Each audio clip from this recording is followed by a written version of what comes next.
자, 이어서 가보겠습니다. 67페이지에 거기 가로 1번에 동그라미 2번 보십시오. 이 선행 조치가 일단 있고 이게 공적견의 표명이 있어야 됩니다. 그런데 여기서 이제 중요한 게 선행 조치가 이런 행정행위일 때, 이 행정행위는 뒤에 볼 겁니다. 뭐 허가라든가 이런 것들이 행정행위인데, 자, 이게 중요합니다. 이 자체가 적법한 행위냐 아니면 위법한 행위냐, 특히 여기다가 체크를 해놓으세요. 이걸 구별하지 않습니다. 자, 무슨 말이냐면 때로는 이제 항상 그렇다는 건 아닌데, 때로는 선행 조치가 위법해도 이게 신뢰보호 대상이 될 수도 있어요. 나중에 이제 보시겠지만 우리가 평등의 원칙은 안 된다 그랬죠. 불법 영역은 이런 경우도 있습니다. 예를 들어서 허가를 해줬는데 허가가 잘못됐어요. 이게 위법했다. 근데 문제는 상대방이 이걸 신뢰를 해가지고 영업을 개시를 했어요. 근데 나중에 이제 행정청이 이걸 알게 된 겁니다. 이 허가 잘못 발령됐다. 이렇게. 그러니까 이제 허가를 이렇게 취소를 하려고 하겠죠. 이게 잘못된 거니까 시정을 하는 겁니다. 법에 맞게끔. 이건 이제 법률 적합성이다. 이렇게요. 그런데 상대방이 그래요. 아니, 나는 이거 신뢰가지고 영업을 다시 시작했는데 이거 왜 취소하냐. 이렇게 신뢰보호를 주장하더라는 거예요. 그러면 아까 우리 비례 원칙 할 때 뭘 봤었냐면 이거 취소할 때는 이로 인해 달성될 이런 공익과 이것 때문에 신뢰 가지고 다 영업을 하고 있는데 침해되는 사익 간의 비례 원칙, 이익 형량을 해야 된다. 이렇게 했지 않습니까? 그 앞에 뭐가 있었어요? 수익적 처분 취소할 때 그만큼의 중요한 공익이 필요해요. 그러니까 어떤 경우가 생겨버리냐면 비록 위법이라도 사안에 따라서 요 신뢰 이익을 보호할 필요가 더 크다. 별로 그렇게 공익상 취소할 필요가 별로 없다. 이렇게 해버리면 그러면 신뢰보호 주장할 수도 있어요. 오히려 이게 잘못될 수 있다. 이렇게. 이해가세요? 별로 공익은 크지도 않는데 굳이 취소할 공익은 그렇게 크지도 않는데 상대방의 신뢰에 따른 사익의 침해가 더 커버린다. 이렇게 해버리면 이게 위법이 될 수도 있어요. 물론 또 사안에 따라 이쪽이 더 크다. 이렇게 해버리면 신뢰보호 주장 못한다. 이렇게 들어가는 거죠. 그죠? 그러니까 딱 절대적으로 딱 정하면 안 됩니다. 그러니까 어떻게 돼요? 위법이라도 때로는 신뢰보호의 대상이 될 수도 있어요. 어떤지 아시겠죠? 그래서 위법한 선행조치도 신뢰보호의 대상되는 공적견해 표명에 해당할 수 있습니다. 다만 나중에 이제 뭘로 풉니까?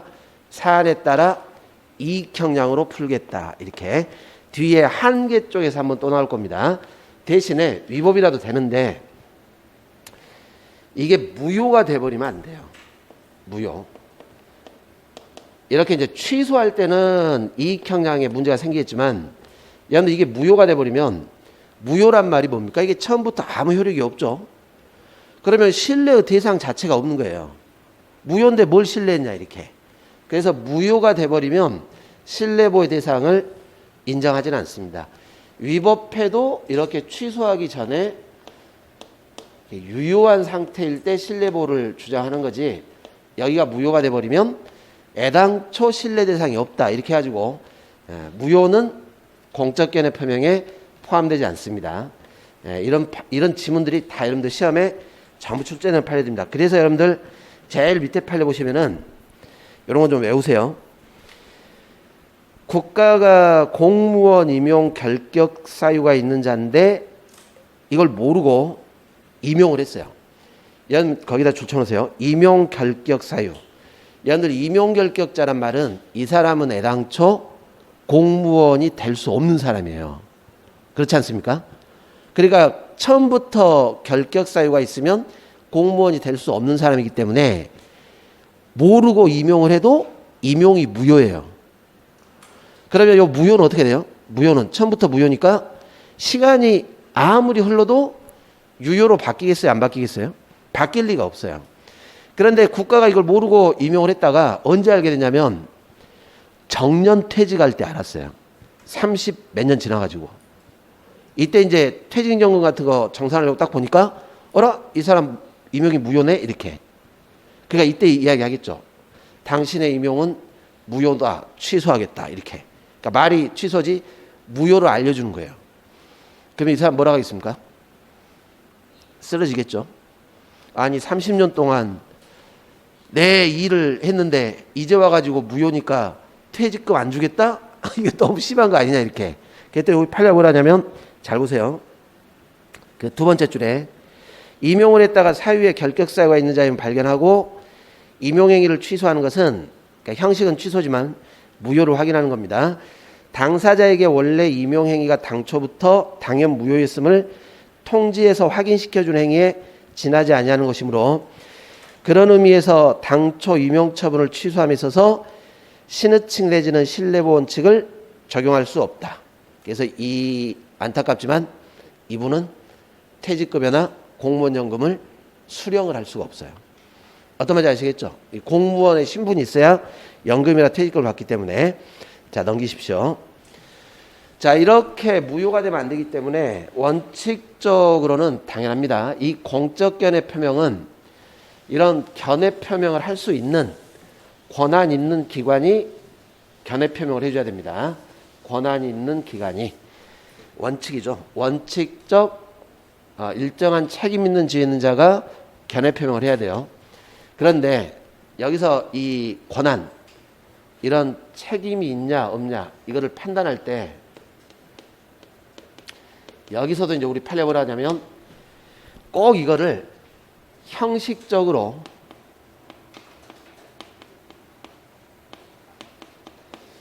이 형식적으로 법만 가지고 판단하지 말아라 이렇게요. 이런 걸 이제 조직법이라고 하는데 조직법에서 이 기관한테 권한이 있냐 없냐 이렇게만 판단하지 마시오 이렇게. 왜냐하면 결국은 뭐를 보호하겠다는 소리냐면 국민들의 신뢰를 보호하겠다 이런 취지다 보니까 이렇게 판단하지 말고 결국 실질적으로 국민들이 신뢰할 가능성이 있냐 없냐 이걸로 판단하라. 이게 우리 판례 입장입니다. 여기 문장을 또 잘 보세요. 여기도 굉장히 우리 시험에 잘 나오는 판례입니다. 원칙은 책임 있는 지위에 있는 자에서 이루어져야 됩니다. 공적견해 표명이. 그러나 이런 책임이 있냐 권한이 있냐 이걸 판단할 때요. 반드시 조직상의 형식적 권한 분장에 구애되지 말아라 이렇게 돼 있죠. 구애될 것은 아니고 여러 가지를 고려합니다. 담당자의 조직상의 지위, 임무, 당의 운동을 하게 된 구체적 경위 및 그에 대한 자 이게 중요합니다. 여러 가지를 고려해서 상대방의 신뢰 가능성에 비춰서 실질에 의해 판단해야 된다. 이게 우리 판례 입장입니다. 다만 이제 이런 부분들은 신뢰보호를 주장하는 쪽에서 증명을 해줘야 됩니다. 그래서 여러분들 한 페이지를 넘겨보시면 70페이지의 그 첫 번째 판례 보세요. 자, 이해하시면 쉬워요. 어려운 거 아닙니다. 여러분들 그 허가 같은 거 할 때, 인허가 할 때 담당 공무원이 인허가를 합니까? 시장이 인허가를 합니까? 담당 공무원은 그냥 담당 실무 기관일 뿐이에요. 여러분들 운전면허증 갖고 계세요? 한번 보세요. 운전면허증 꺼내셔가지고. 없으세요? 아니 저도 잊어먹어가지고 지금 아직도 안 찾고 있는데 운전면허증이나 주민등록증 잘 보시면은 주민등록증을 보셔도 돼요. 주민등록증 그거 보시면 누구 명의로 돼 있어요? 발급자가 시장으로 돼 있죠. 근데 여러분들 시장 만났어요? 주민등록증 발급할 때 안 만났죠? 누구 만났어요? 실무자 만났죠? 이해가세요? 시장이 형식적 권한자예요. 그리고 실무자 통해서 이렇게. 그러니까 이 처분을 할 때 혹시 주민등록증에 시장으로 안 돼 있고 시청 담당 공무원 누구 이렇게 돼 있으면 그건 무효예요. 이해가세요? 또 운전면허증을 봤더니 경찰청장 이렇게 안 돼 있고 경찰관 누구 이렇게 돼 있으면 그거 다 무효예요. 그런데 이제 사안에 따라 이제 달라지겠지만 공적견해 표명의 권한 있냐는 꼭 이렇게 판단하지 말라는 겁니다. 신뢰 가능성. 자, 이 판례를 잘 보시면은 종교법인이 도시계획구역 내 생산 녹지로 답 논입니다. 논인 토지에다가 종교회관 건립 이용 목적으로 토지거래 계약 허가를 받고 있습니다. 그런데 담당 공무원이 관련 법상 허용된다라 해가지고 이를 신뢰하고, 자 무슨 말이냐면 논에다가 건물을 지을 수 있어요 없어요? 못 짓죠. 그러니까 이 토지를 건물 지으려고 구입하는데 뭐를 허용되자 물어봤냐면 토지 형질 변경 됩니까? 이렇게 물어본 거예요. 내가 지금 건물을 지어야 되니까 토지 구조를 바꿔야 될 거 아닙니까? 형질 변경. 그랬더니 이 담당 공무원이 허용됩니다. 이렇게 이야기한 거예요. 원래 권한은 누구한테 있냐면 시장한테 있는데.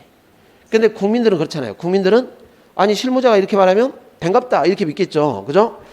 그래서 이거 믿고 건축 준비 다 해놨더니 나중에 단체장이 다른 사유를 들어서 형질 변경 허가 불허가 신청했다. 불허가했다. 이렇게 해버리면 신뢰보호에 반한다. 이렇게 하는 겁니다.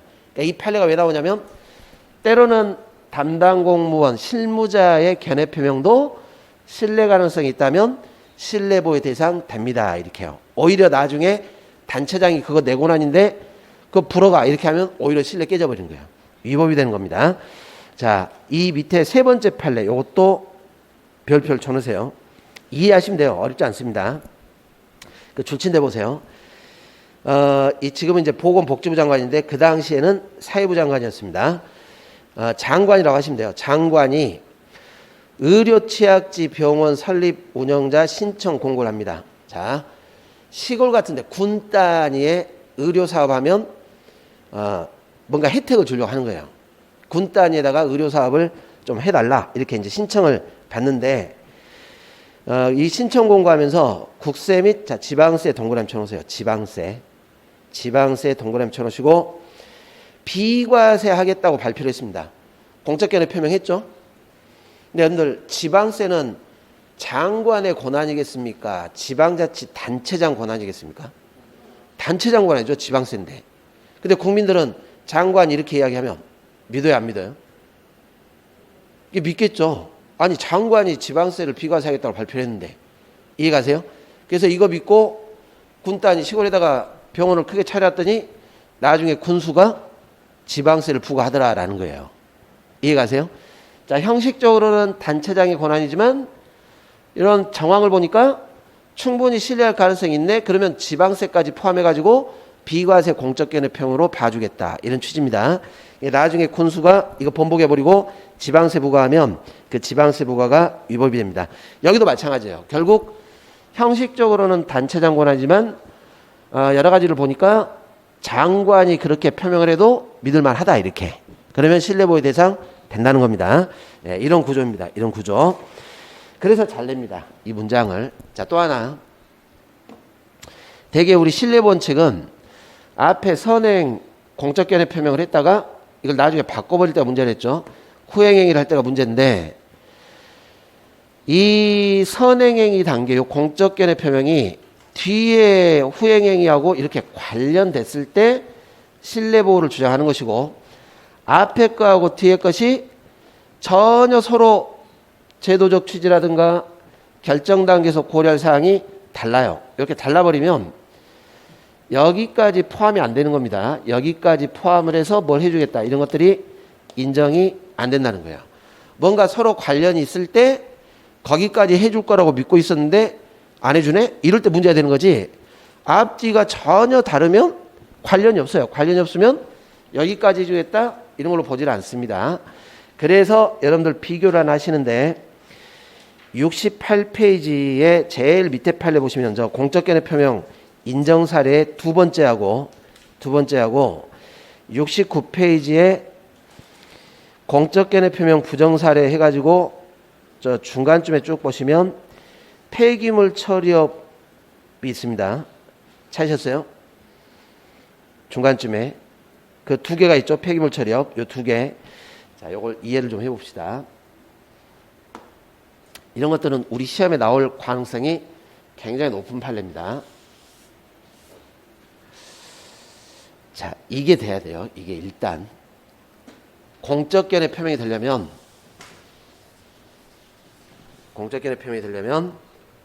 요 세 가지 요건을 갖춰야 됩니다. 신뢰보호를 주장하는 이 사람한테, 이 신뢰보호 주장하는 요 민원인 상대방한테 행정청이 이렇게 직접 표명을 해줘야 돼요. 그리고 뒤에 있을 후행조치와 관련이 돼야 됩니다. 그래야 공적견해, 여기에 대한 공적견해 표현이 되는 겁니다. 구체적으로 표명을 해줘야 됩니다. 자, 요 부분을 좀 이해를 하시는데, 자, 비교를 해보세요. 폐기물 처리업 사업을 하려고 합니다.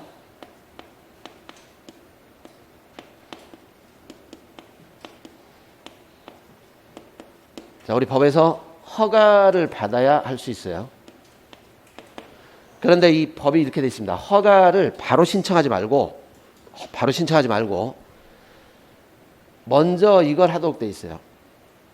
폐기물 처리업 허가 신청하기 전에 내가 이 폐기물 처리업을 어떤 식으로 하겠다, 이렇게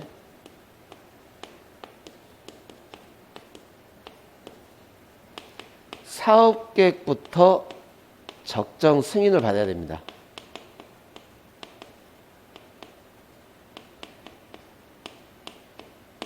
이유가 뭐냐면 처음부터 바로 이렇게 다 막 이거 하려면 준비를 해야 될 거 아닙니까? 땅도 구입하고 시설도 좀 갖춰놓고 이렇게 자본을 투자해가지고 신청을 했더니 아이고 죄송합니다, 허가 거부, 이렇게 보면 손해가 막심할 거 아니에요? 그러니까 바로 처음부터 투자하지 말고 이거 사업계획부터 승인을 받으시오, 이렇게 하는 거예요. 국민들 위해서 이렇게 하는 겁니다. 그러면 만약에 사업계획 제출했더니 승인 또는 뭐 적정하다 이렇게 통보를 했단 말은 여기는 이 말이 포함이 되겠죠. 원래 제도가 이런 취지니까 승인받은 대로 적정 통보받은 대로 이렇게 또 시설 등을 구비해서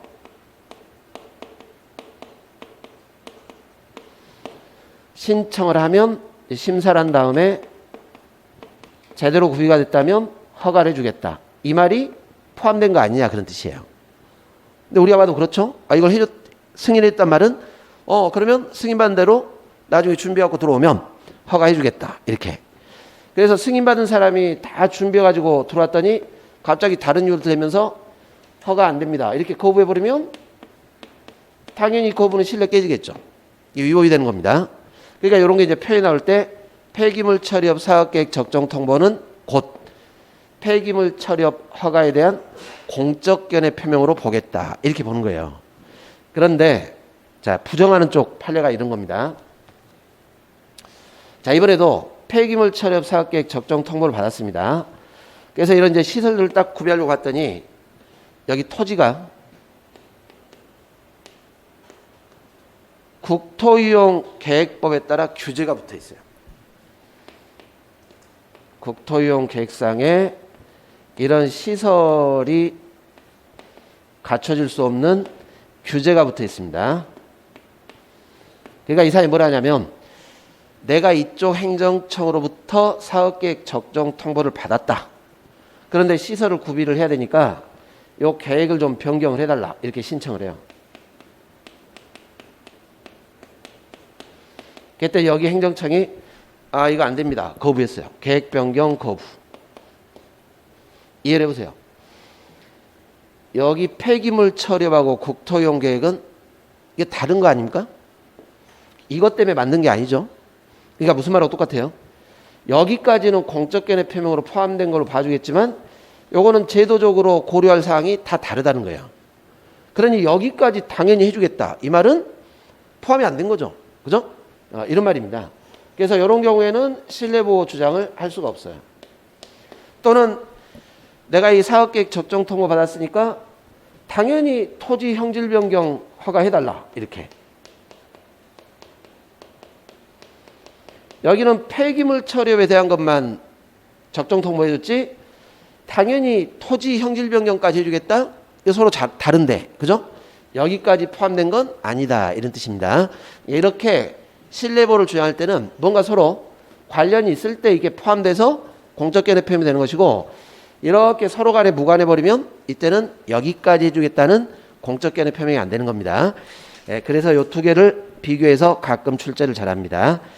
자, 또 하나, 우리가 이 법이라는 것도 그렇습니다. 법이라는 것도 신뢰보호의 대상이 될 수도 있는데 당연해요. 법률, 법규명령, 심지어 행정규칙, 아까 봤죠? 행정규칙인데 되풀이 반복 시행돼서 행정관행이 이루어지게 되면 거기에 따라 또 신뢰가 생겨버린 거 아닙니까? 네, 이런 식으로 다 들어갈 수 있습니다. 포함은 돼요. 포함되는데 아까 재량준칙은 어떻게 했습니까? 공표만으로 안 되고 반복적으로 적용한 관행이 있어야 한다 이렇게. 그죠? 자, 그리고 그 첫 번째 판례 보세요. 첫 번째. 여러분들 이 법률이라는 게 그렇습니다. 우리가 이제 법률 또는 뭐 법령을 만들 때는 여러 가지 이유가 있을 거 아닙니까? 법령을 제정한다, 개정한다 할 때는 여러 이유들이 있을 거예요. 예를 들어서 이게 좀 규제 좀 해야 되겠는데 질서 유지를 좀 해야 되겠는데 이런 식으로 이제 법을 만들었어요. 근데 우리 이제 머리 좋은 사람도 있지 않습니까? 법의 허점을 잘 이용해 가지고 돈도 벌고 기회도 활용도 하고 막 이런 사람도 있잖아요. 그죠? 이 법을 만드는 이유를 봐야 됩니다. 이 법령에 대한 신뢰 보호를 주장을 하려면 이것도 있어야 돼요. 이것도 우리 지금 계속 나오는데 뭔가 공적견의 표명이 있어야 한다 그랬죠. 이 법령도 마찬가지예요. 이 법령도 신뢰 보호를 주장하려면 법을 만드는 이유를 봤더니 뭔가 이렇게 국민들한테 이 법을 가지고 일정한 방향으로 이렇게 이끌어가려고 이걸 이제 유인한다고 합니다. 법령을 통해서 국민들한테 뭔가 이렇게 유인을 시키려고 법을 만들었다. 그러니까 국민들이 이 법을 믿고 이걸 따라갔다. 근데 갑자기 법을 개정해가지고 여기하고 역행되는 법을 만들어버리더라. 이럴 때 신뢰보호를 주장하는 거지. 이런 거 전혀 없이 단순히 여러 가지 공공일반, 뭐 사회질서 이런 것 때문에 만들었는데 우연히 그 허점을 이용해가지고 돈을 벌었다. 이걸로는 신뢰보호를 주장을 못해요. 그러니까 법 자체가 신뢰보호의 대상 되려면 여기도 뭐가 있어야 돼요? 입법자가 뭔가 이렇게 유인을 했어야 돼요. 법으로. 밑에 판례 잘 보세요. 그 법문에 이 법률입니다. 법률에 따른 개인 행위가 이게 신뢰보호의 대상 되냐라고 할 때 그 법문에 보시면은 개인의 신뢰 이익에 대한 보호 가치는 법령에 따른 개인의 행위가 국가에 의해서 일정 방향으로 유인된 신뢰의 행사인지 유인에 줄 쳐놓으시고 유인 아니면 단지 법률이 부여한 기회를 활용한 것으로 원칙적으로 사적 위헌부담의 범위에 속하는 것인지. 그러니까 아까처럼 머리 좋은 사람이라 했죠. 법의 허점을 이용해가지고 그걸 이용해서 돈을 버는 거예요. 단지 이런 건지 아니면 법 자체가 뭔가 국민들을 이렇게 일정한 방향으로 유인을 한 건지. 그러면 1번 같은 경우에는 신뢰보호의 대상이 되겠죠. 그러나 2번 같은 경우에는 우연히 그냥 기회로 활용한 것뿐이지 이끌어가려고 한 적이 없잖아요. 이런 경우에는 신뢰보호 주장을 못하는 겁니다. 자, 이런 식으로 공적견의 표명이 있어야 됩니다. 공적견의 표명. 더 자세한 판례들은 나중에 이제 문제 풀면서 좀 암기를 할 겁니다. 자, 그리고 72페이지로 가보세요. 그 72페이지 보시면 제일 위에 판례. 이것도 사실은 다 이거하고 관련되어 있습니다. 이와 관련된 구체적 표명이 있어야 됩니다. 여러분들 잘 이해해 보세요. 민원팀장인 공무원이 민원봉사 차원에서 줄쳐놓으세요. 민원봉사. 즉 무슨 말이냐면 정식적으로 행정처분을 하는 게 아닙니다. 정식적으로 어떤 처분을 하는 게 아니라 민원봉사 차원에서 줄치세요. 상담에 응해서 안내를 해줬어요. 여러분들 가끔 이제 관공서 가보시면 청사 가보시면 나이를 조금 드신 분인데 안내 막 하시는 분들이 있어요. 무슨 일로 찾아오셨습니까? 어디를 가서 뭐 이렇게 이런 분들이 민원 팀장이세요. 그러니까 퇴직한 지 얼마 안 되셨는데 이제 도와주시는 거죠. 자, 여기서 중요한 건 상담에 응해서 안내를 해줬어요. 즉 뭡니까? 뒤에 어떤 구체적인 어떤 후행 조치 이거 관련해 가지고 정식으로 표명한 게 아니라 그냥 상담만 받아준 것 뿐이에요. 상담. 요게 없다는 거죠. 요게. 상담. 상담만 받아줬지 여기서 구체적인 뭐 표명이 나올 리가 없더라 이렇게. 그래서 상담받고 안내한 거 이거 믿었다고 해서 정식적인 어떤 정식 처분 절차에 들어간 것이 아니기 때문에 공적 견해평으로 보지 않습니다. 자, 두 번째. 이렇게 공적 견해 표명이 되고 그다음에 이제 이게 문제죠. 이 공적 견해 표명을 이렇게 변경할 때가 문제인데 우리가 이 보호 가치가 있는 신뢰가 돼야 됩니다. 보호 가치. 그러면 이 보호 가치가 뭐냐면 이걸 보는 겁니다. 행정청이 앞에 했던 처분을 이걸 이렇게 왜 바꿀까 이렇게. 예를 들어 허가를 해줬다가 영업을 쭉 하고 있었는데 허가 취소를 하더라 이렇게. 자, 이걸 보는 거예요. 이거 왜 하냐 이렇게. 여러분들 상식적으로 당연한 말입니다. 만약에 허가 취소하는 이유를 봤더니 상대방이 허가받고 영업을 하면서 법을 위반했다. 또는 애당초 허가를 신청을 하는데 서류 같은 걸 위조해가지고 부정한 방법으로 허가를 받아냈다. 그래서 이걸 발견하고 허가를 취소를 해요. 할 말이 있을까요? 없을까요? 할 말이 없죠. 자기 잘못해가지고 허가를 취소하는데 신뢰보호를 주장하겠다. 이게 말이 안 되잖아요. 그죠? 즉, 이 말은 무슨 말입니까? 이 허가 취소하는 이유를 봤더니 이쪽 잘못이에요. 이쪽. 이렇게 상대방 쪽에 귀책 사유가 있어버리면 그러면 보호 가치가 없는 거예요. 신뢰보호 주장 못합니다. 이렇게. 당연한 거 아니에요? 예를 들어 운전면허 발급 받았어요. 근데 이 사람이 음주운전 했어요. 그래서 면허를 취소해요. 자기가 음주운전 해가지고 면허를 취소받고 있는데 신뢰보호에 반한다. 이렇게 하면 안 되잖아요. 그죠? 이런 취지입니다. 즉 이런 이유를 봤더니 이렇게 앞에 처분을 바꾸는 이유가 상대방한테 잘못이 있다. 책임이 있다. 이렇게 해버리면 보호 가치가 없어요. 그래서 이 보호 가치가 있는 신뢰가 되려면 이런 귀책 사유가 없을 때 보호 가치가 있는 신뢰다. 이렇게 하는 겁니다. 보호 가치 있는 신뢰 뜻입니다. 자, 그런데 여기서 이제 숨어 있는 뜻이 하나 있습니다. 숨어 있는 뜻. 국민들이 법을 위반했다거나 처음부터 부정한 수단으로 허가를 받아냈습니다. 그러면 이 사람은 나중에 이게 발견되면 허가가 취소될 거라는 걸 예측을 할 수 있어요, 없어요? 예측할 수 있죠. 내가 부정한 방법으로 허가를 받았어요. 서류를 위조해서. 그럼 나중에 이거 발견되면 당연히 허가가 취소될 거라는 걸 예측을 할 수 있는 거 아니에요. 자, 이런 겁니다. 이거 이해만 하시면 돼요. 어려운 거 아닙니다. 여러분들 우리가 믿음이 깨졌다 이럴 때는 이럴 줄 몰랐는데 이랬다. 이럴 때 믿음이 깨지는 거지. 내 뻔히 저럴 줄 알았어. 그러면 그건 믿음이 깨지는 게 아니잖아요. 나는 충분히 저 사람 저럴 줄 알았어. 이렇게. 이해가세요? 여기도 마찬가지예요. 이게 중요한 게 아니라 이 사람이 허가가 취소될 거라는 걸 충분히 예측이 가능했다면 예측대로 허가를 취소하기 때문에 보호 가치가 인정이 안 돼요.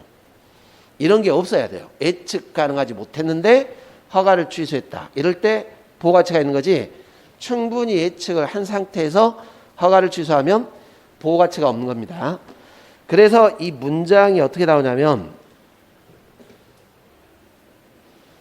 잘 보세요. 거기 72페이지에 이 문장을 잘 보시기 바랍니다. 여기 판례 보세요. 판례. 귀책사유 이렇게 했는데 귀책사유 즉 선행 처분을 했다가 선행 처분의 하자를 이유로 뭐 취소한다. 이럴 때 귀책사유가 없어야 한다 했습니다. 행정청이 견해 표명을 했는데 뭐 하자가 있더라는 겁니다. 지금 뭔가 처분이 잘못됐죠. 그런데 상대방 등 관계자의 잘 보세요. 사실은폐나 기타 사의 방법에 의한 신청행위 등 부정한 행위에 기인한 것이거나 즉 견해 표명 하자가 상대방이 부정한 행위를 해서 이렇게 된 거예요. 그럼 나중에 이거 취소할 때 할 말 있습니까? 없습니까? 할 말 없죠? 그런데 거기다 별표 쳐놓으세요. 여기다가 그러한 부정행위가 없다 하더라도 이게 중요합니다. 그런 부정행위가 없다 하더라도 꼭 이게 있어야만 되는 게 아니라 이게 없더라도 이런 하자가 있음을 알았거나 예측하고 있습니다. 지금 알았거나 중대한 과실로 알지 못했어요. 이 중대한 과실로 알지 못한 건 상대방 잘못이에요. 충분히 조금만 신경 쓰면 알 수 있었는데 신경을 안 썼다 이렇게 이런 겁니다. 즉 이거는 상대방 잘못이에요. 충분히 알 수 있었다 이렇게. 자 지금 뭡니까? 견해 표명이 하자가 있다라는 걸 예측을 하고 있다 이런 뜻입니다. 그러면 그 말은 뭐하고 똑같아요? 나중에 이 하자 때문에 행정청이 허가를 취소할 거라는 것도 예측을 하고 있는 거 아니냐 이렇게. 그죠? 부정한 행위가 없다 하더라도 이런 말입니다. 이런 것들이 귀책 사유예요. 그러니까 이런 게 없을 때 신뢰보가 되는 거지 이런 게 있다면 상대방은 신뢰보를 주장을 못합니다. 다만 요 귀책 사유가 있냐 없냐는 꼭 상대방만 기준으로 하는 게 아니라 만약에 상대방이 뭘 위임을 했습니다. 위임받은 수임인 등 관계자 모두를 기준으로 판단해야 된다. 자 이런 건 잘 나와요. 만약에 여러분들이 이제 행정사 자격 취득을 하셨습니다. 취득을 해서 민원인 대리해가지고 민원 신청을 하세요. 근데 여러분들이 잘못 뭘 알아가지고 민원 신청이 잘못돼 버렸어요. 그러면 나중에 민원이 그랬죠. 아 그거는 행정사 잘못입니다. 이렇게 하면 안 된다는 거예요. 왜? 이 사람이 여러분들한테 위임을 맡겼죠. 그럼 여러분들의 잘못은 그 맡긴 사람의 잘못하고 똑같이 취급되는 거예요. 네, 이렇게 관계자 모두를 기준으로 판단하게 되는 겁니다. 요거를 잘 기억을 해놓으시기 바랍니다. 요건 다 기출이 됐죠 지금. 수임인 등 관계자 모두를 기준으로 판단해야 된다.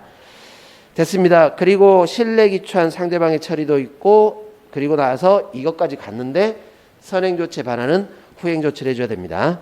자 그리고 73페이지로 가시기 바랍니다. 자 우리가 이제 이 요건을 갖추게 되면 이제 신뢰보 원칙을 주장을 하게 될 텐데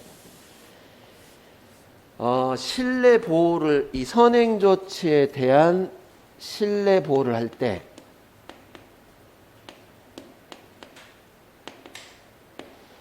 다 이거 바꿀 때가 문제겠죠. 허가를 했다가 허가를 취소를 할 때입니다. 이럴 때 신뢰 보호를 주장을 할 때 제일 좋은 건 뭐냐면 사실 국민들은 내가 하던 걸 계속 하게 해달라 이게 중요해요. 그렇잖아요. 허가를 취소하지 말고 허가를 계속 유지를 시켜달라 이렇게. 이해가세요? 그래서 요게 원칙입니다. 원칙은 존속보호 이렇게 하는 겁니다.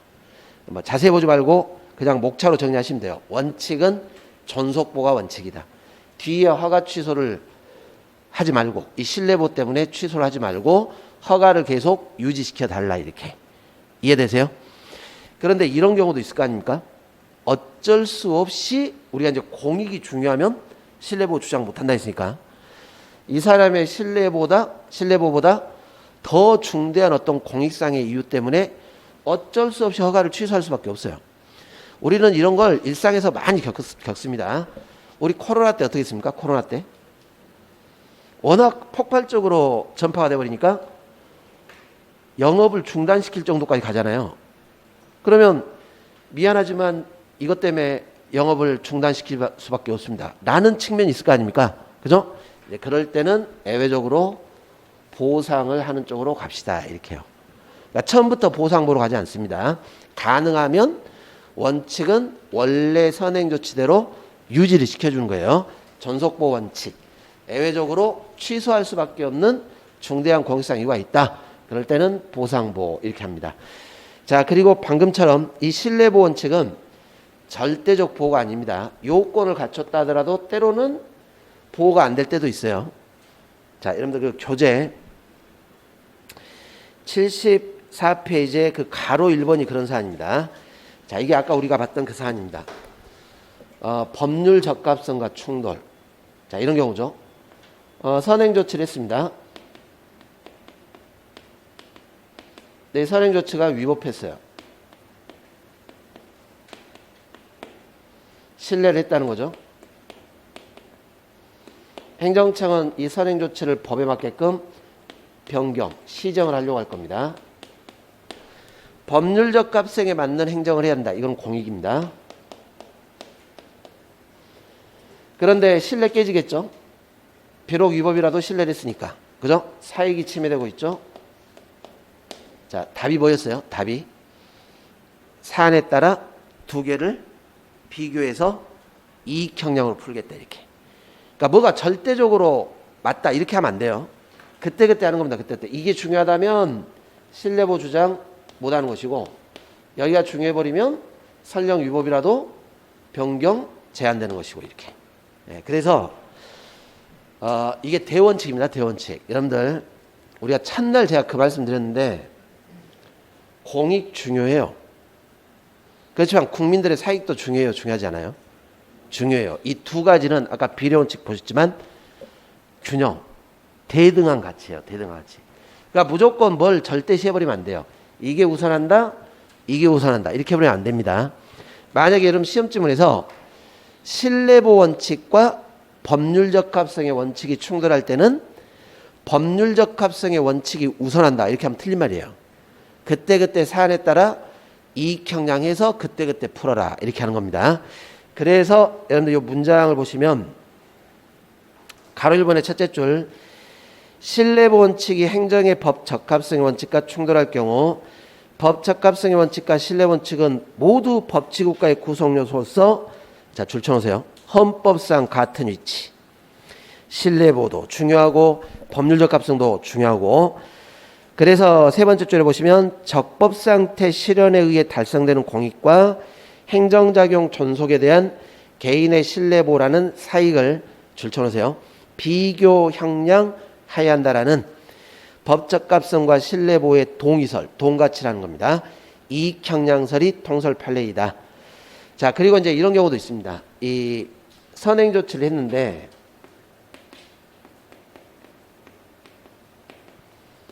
선행 조치 후에 어떤 상황이 바뀌었어요. 사정 변경이 생겼다. 그랬더니 때로는 이 선행 조치가 이렇게 실효가 될 때도 있습니다. 자, 여러분들 이 실효란 말은 이제 개념입니다. 개념, 법 개념.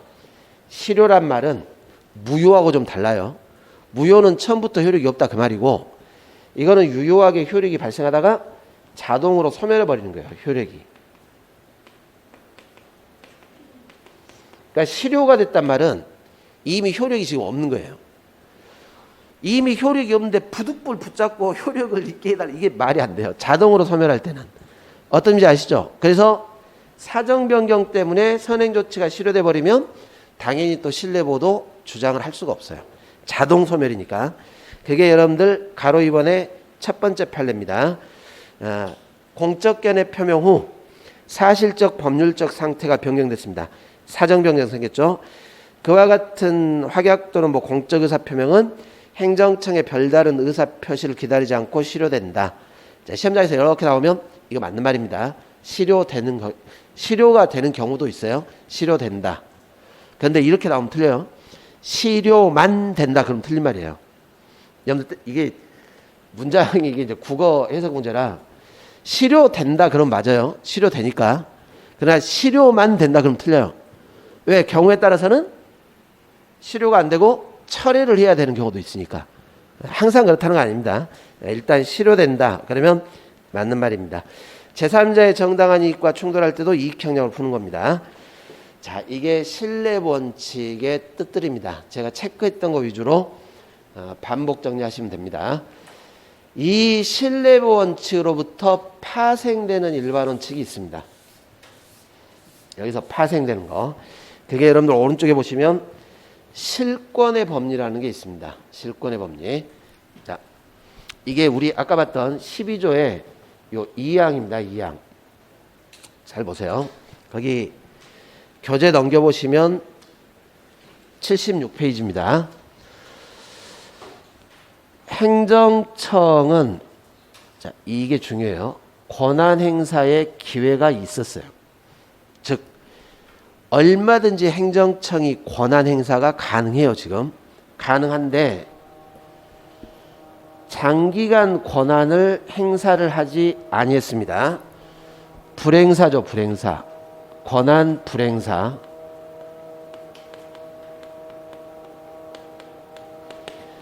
그래서 국민이 이걸 신뢰를 한 겁니다. 장기간 권한을 행사를 안 하니까 국민들이 그 권한이 행사되지 아니할 것으로 믿어버렸어요. 그리고 정당한 사유가 있다. 그러면 이제 그 말이죠. 국민들이 지금 권한 행사 안 하겠지 이렇게 믿고 있는데 한참 뒤에 권한 행사하면 불행사에 대한 신뢰가 깨져버린 거예요. 이건 불행사에 대한 신뢰 때 나오는 겁니다. 실권의 법리. 그 권한을 행사해서는 아니 된다. 이렇게 돼 있잖아요. 이게 실권의 법리예요. 그러니까 결국 이거는 어렵게 생각하지 마시고 행정청한테도 뭔가 잘못이 있죠. 아니 가능한데 장기간 행사를 안 했어? 근데 국민들이 이걸 신뢰했다. 그럼 신뢰도 보여줘야 되니까. 갑자기 한참 뒤에 걸 가지고 권한 행사한다. 그러면 위법으로 가 있다는 겁니다. 근데 여기도 절대적이 아니죠. 아까 요 신뢰보호처럼. 다만 공익 또는 제3자익을 현재 해칠 우려가 있는 경우에는 예외로 한다. 이제 이런 경우에는 또 권한 행사가 가능한 겁니다. 그러니까 우리가 지금 보니까 다 절대적이 아니잖아요. 마지막에 꼭 보면 공익상의 제한들이 들어가는 것이고 이렇게 됩니다. 그래서 이 실권의 법리가 적용되려면 일단 이게 돼야 됩니다. 여기처럼 행정청은 권한 행사가 가능했어야 됩니다. 그런데 장기간 불행사를 했어요. 그리고 국민들은 이 상태를 신뢰를 했던 겁니다. 불행사에 대해 신뢰. 이걸 보호하려고 하는 거예요. 이거. 그러면 이제 이 불행사에 대한 신뢰가 어느 정도 됐을 때 보호가 되냐면, 자, 외우세요.